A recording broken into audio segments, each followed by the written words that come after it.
A lot of different things to think about there. I'm certainly not going to try to respond to all of them. One thing to stress is that I can backtrack from quite a lot of the things that Michael said just by restricting my claim to a limited class of actions. But let me just say a few things about this. So a few reflections on the grip gnomes and whether or not one really needs to have representations of one's relations to one's environment. So think of the extreme case where there are grip gnomes that act in the following way. There's some creature who simply thinks about states of the world, and then these grip gnomes scan this creature's brain, find out what this creature's imagining, and go make it happen. So there's a creature who can form a mental representation of perhaps a desired state of affairs, and that state of affairs comes about. Is that creature acting? I think the answer is no. An action is not just some unintended byproduct of one's mental activity. Just because my mental activity causes certain things to happen, that doesn't make them my actions. Actions are things we do deliberately, intentionally. It seems to me that the rather extreme version of the grip gnome takes away the idea that there is deliberate action. Unless, of course, this creature understands what's going on with the grip gnomes and understands that if I imagine this state of affairs, that will bring about this state of affairs. But then we're back to the kind of creature that does have an understanding of its relation to its environment and how it can bring about changes to that environment via a very surprising route, but still, very abstractly, these are kind of affordance relations. So I'm not convinced that, that these cases really are such a problem. I am a little troubled about some of this stuff about basic actions and the idea that there's no answer to the question of how did you perform that action when asked. And I will need to think about this, but I think that probably the answer has something to do with the fact that the representations of SE relations will be first-person redundant. So there won't be an answer that involves saying, well, I did this because I stand in this relation to the thing and that was what enabled me to behave thus and so. That's just the sort of representation that won't have been involved.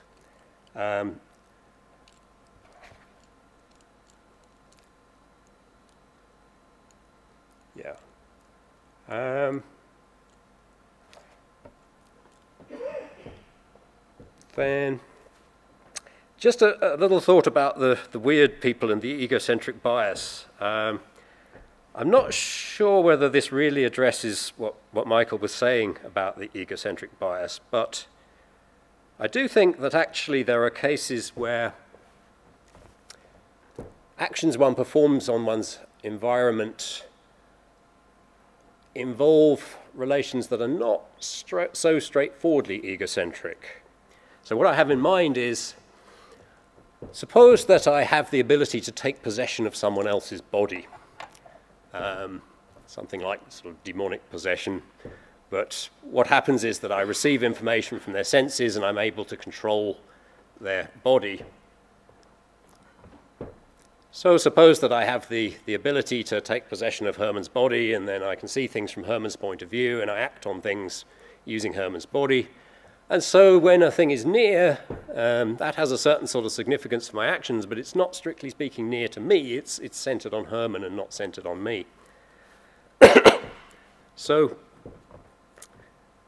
a lot of this would still be true if there's not strictly speaking an egocentric bias, unless perhaps we consider these to be still relations between me and the environment that sort of go via Herman's body. But I'm not quite sure whether that's the egocentric bias that Michael was really talking about. Okay, a lot else that I shall think about. I think I'll leave it there.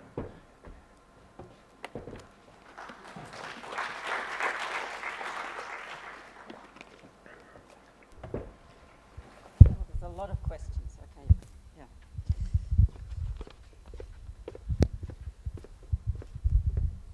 Thanks to both. So, in a way, this is a follow-up to your first comment, Simon, on Michael's comments. So, it seems to me that another thing we seem to build in the notion of action is a sense of ownership of actions. That seems to make a difference between something that's just a pure mechanical movement and something that can be described as an action. And that's a way to carve a disanalogy between our basic actions and the GNOME-assisted situation, because it seems, I mean, if the comparator model is true, that the way we get a sense of ownership with our own basic actions in general, is that we send those motor orders, efference copies are produced, those efference copies are being compared then with sensory information, and if there's a match, it feels like we acted. But the motor orders, presumably, are exactly the kind of subpersonal representation of affordances that you minimally would want to postulate. And the gods wouldn't have that because they don't represent affordances in this sort of first-person redundant way, right? So the way they would be estranged from their actions is completely different from the way we are, so to speak, estranged from our basic actions, because even if we don't represent the means by which we don't consciously represent the means by which we perform those actions, still we have this sense of ownership, which they can't have because they don't represent affordances even in the subpersonal way.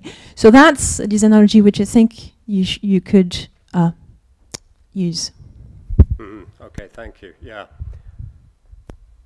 Yeah, I mean, I certainly want to stress that I'm open to the thought that a lot of the fine-grained stuff about our action might be performed in ways that we're not quite aware of. I read somewhere that at least there is some evidence that the octopus has the octopus does have its brain very distributed. Parts of its brain are in its tentacles. And there is some reason for thinking that what the octopus does when it wants to reach out and grab hold of something in its environment is it just sort of sends the signal to the tentacle, and then the tentacle actually sort of does all the thinking about how exactly to move and do this.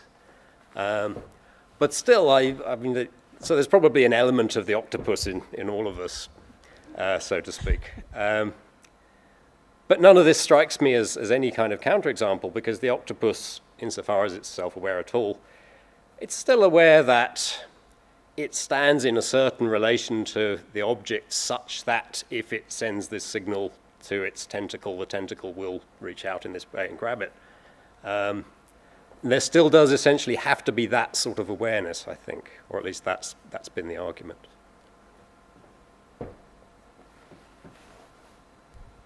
I also got the impression, I don't know whether this was part of Michel's point, but I also got the impression that your argument only shows that there are basic actions. This is the only thing that it shows. It shows that we get a regress, of course, of intentions if we think that in order for you to intend X, you have to intend that by intending something else. That of course, will induce a regress, and it has to stop at some place, and this place is basic actions. There are things that we do without having to intend to do anything else than them at this personal level. But I don't see how it establishes. Well, maybe you are not with first-person redundant. We are not meaning what one gets initially from. I didn't quite catch that last bit. So maybe with this redundancy of the first person, you don't really mean. You just mean that there must be some I concept at some level. Maybe you only meant that. But no, I mean, this story could be told about creatures that aren't really self-conscious at all. I take it that even... Well, with respect to the redundancy, I put to you the same question I put to Gregory yesterday. So even these basic things are involved in inferences. So I see that this thing is coming to me, is about to hit me. I see that I can avoid that it hits me if I duck, then I duck. So there are these inferences. if we represent these inferences, you need to have in the content of the relevant states, in particular the major conditional premises. If I do that, I do that. You need to keep track of which object is at stake in the contents. So I like to know what ideas do you have about how to do this without having something that is, however you call it, a concept of the subject. Anyway, but the main question was this, that as far as I understood, maybe I missed something, but in your argument, I only saw an argument for the need to have basic actions. I didn't get anything more. So at some point, there are things that I intend that I do, period, not by doing anything else. Maybe I'm missing something. Is there anything more in these SS things? I'm not really understanding why that's the only thing that you're seeing from the argument. Is there a particular step in the argument? In order for me to do something about an object, I need to intend to be in some relation to that object. Okay, so I need to, this means that for me to do something with a microphone, I need to do something to the microphone. I need to grab it. That's true. In order for me to grab the microphone, do I need to do something else about me? No, I just need to grab the microphone. This is sure, you don't need to do anything else, but my thought is in order to grab the microphone, you have to be aware of your relation to the microphone, but not aware of it by having something that you would articulate by saying, I stand in this relation to the microphone, because it'll be first-person redundant, and that's very closely related to the idea that the thinking subject is an unarticulated constituent. I mean, probably these things will tend to go together. So if you weren't aware of that relation, I don't think you could reach out and grab the microphone. But I may be missing something you're saying, I'm not sure. So I think I had the same worry. So this is, I had a lot of the same worries that Michael had, but so I'm not seeing why the unarticulated thing is anything of the sort that people call concept of the self or ego, anything. Can you just explain maybe, so in the location thing? So I understand that it's unarticulated, and I understand that it's a good thing that it's unarticulated, otherwise we would have that regress. But the unarticulated, couldn't it just be Simon? Or for here, locations around Simon? There's nothing, it's just like you or your finger. If that's Bobby, your finger, it's the location around Bobby. So it's like, these are just like stuff in the world, and the argument that you gave showed that that Simon, when Simon acts, doesn't have to represent Simon. There's not, is there anything like these like deeper, fundamentally first personal anything? If I described all of this just talking about Simon, I didn't even have I. Would I be missing anything with respect to the arguments you gave? Where did I come into it? At what point? No, okay. No, that was so there's nothing. I mean, I'm confused because there's a story I told about I and these iota relations and so on, but just take the very simple case where I just reach out and touch something. So my story is that requires a representation that's first-person redundant. Perhaps my use of the phrase first person is a bit confusing in there. All I'm saying Simon is redundant. Yeah, Simon's redundant. Right, so for you, there's no difference between Simon and the thing you do when you say I. With respect to this argument, those are just the... With respect to this argument, yeah, that's right.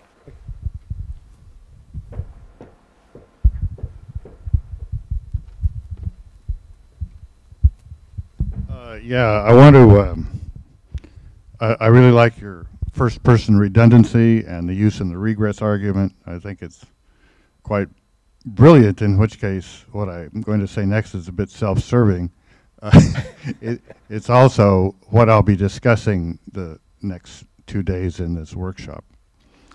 However, I don't like that you're calling this a defense of essential indexicality. You get to say that. Well, I mean, the word indexical has come to mean, and I've always used it, to mean a part of speech, certain kinds of pronouns, linguistic things. And they're certainly not essential to thinking about oneself or even, to much of anything that doesn't involve language, which and I've never claimed that they were. As far as I know, David Lewis never claimed that they were. You don't need indexicals to think and act and process information and believe and know and so forth and so on. They're communicative devices. They're a way of saying, of getting yourself into the content of your remark. That's so. Eros and you talk about mental indexicals. I mean, basically, to me, a mental indexical would be when you're explicitly thinking in a language and you think, oh, I bet, maybe you're planning what to say or so forth. But what I call self-notions and that Recanati talks about in his wonderful book, these are not communicative devices. These are information handling devices. But even those are surely not needed for action. The point I was making and have been trying to articulate over the years is that roles are needed to understand the semantics of harnessing information. And I think that's what connects with your first-person redundancy. So I think you're in defending the essentiality of indexicals or whatever, you're caught in a little bit of a dialectical trap where A says something and then B disagrees with A, and then you want to support A by disagreeing with what B said. But it may be that what B said didn't have much to do with what A said. I explicitly denied that indexicals were essential for thought or action or anything of the sort. And this, I probably should have not called the article The Problem of the Essential Indexical. I should have called it The Problem Posed by the Fact that in certain explanations, indexicals are sort of useful. On the other hand, I probably wouldn't have gotten a full professorship out of that. So who's to complain? Thank you. Yeah, I completely agree with everything, actually. So I didn't say this in the talk, I think, but in the written version, I make a point of saying that it's not indexicality that's doing the work here at all, neither linguistic nor mental. In fact, I'm not sure that there is any such thing as mental indexicality. Herman and Josh's book has made me see that certain cases that I had been assuming were mental indexicality actually really aren't. They're just representations of certain relations. But anyway, so the only reason that I'm calling this lexical is A, because they wrote a book called The Inessential Indexical, and they say that there's no great significance to the first-person perspective. And actually, I think it has a huge significance.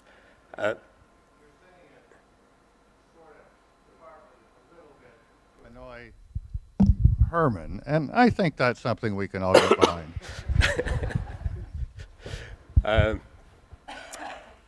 Yeah, so, okay, so obviously the reason for the title is just that people have this idea that indexicals have some special role in action. They call that the doctrine of the essential indexical. But according to my story, actually the only real sense in which indexical words are essential is just the fact that they connote or they indicate the presence of these representations that are essential for action.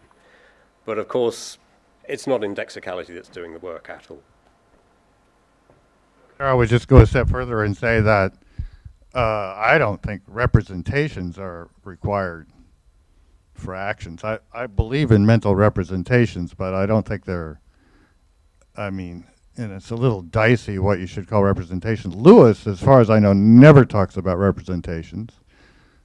He talks about these mysterious things he calls objects of thought. I've never been very sure what those were. He doesn't talk about contents. He doesn't talk about representations.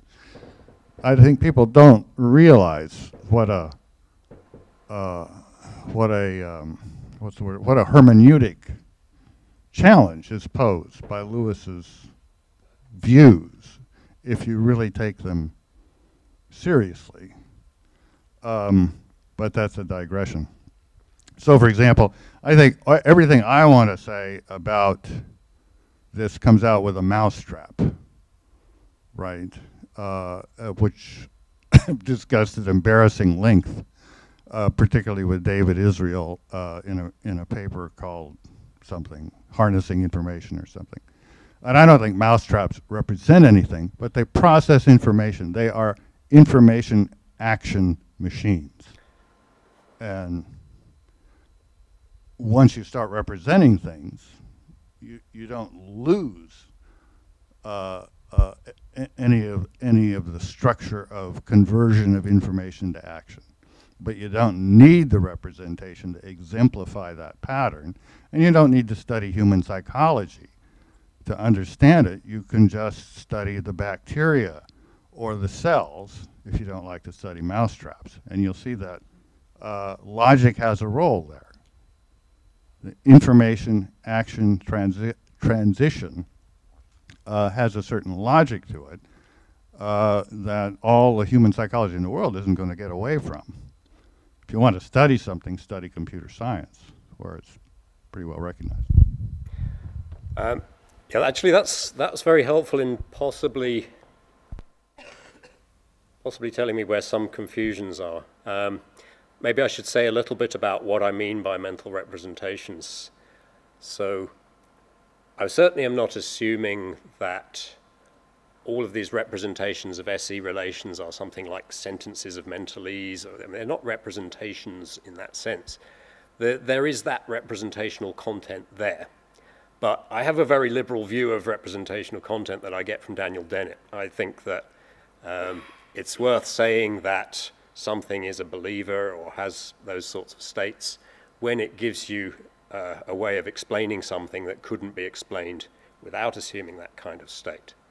So, and I also am with Dennett, and actually even Fodor concedes this, that in order for it to be said that somebody has a certain belief or that their mental states have a certain representational content, it's not necessary for there to be a sentence of mentalese.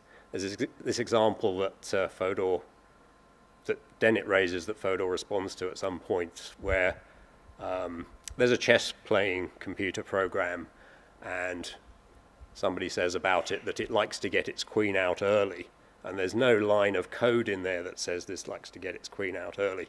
But still, even Fodor will concede that it could be said to have a state that's got that sort of representational content. So I don't want to make any strong claims at all about what it means to say that I have a mental representation of an SE relation. I really just mean that you can get a better explanation of what's going on in me and my actions by thinking that there's a state that has that content. Okay, I think we probably do have to stop here, don't we, Kepa? We've got quite a long afternoon. I know, it's very exciting. Maybe we can continue over lunch. So everyone should be back here by 2:15. Yeah, thank you very much, Simon. Thank you.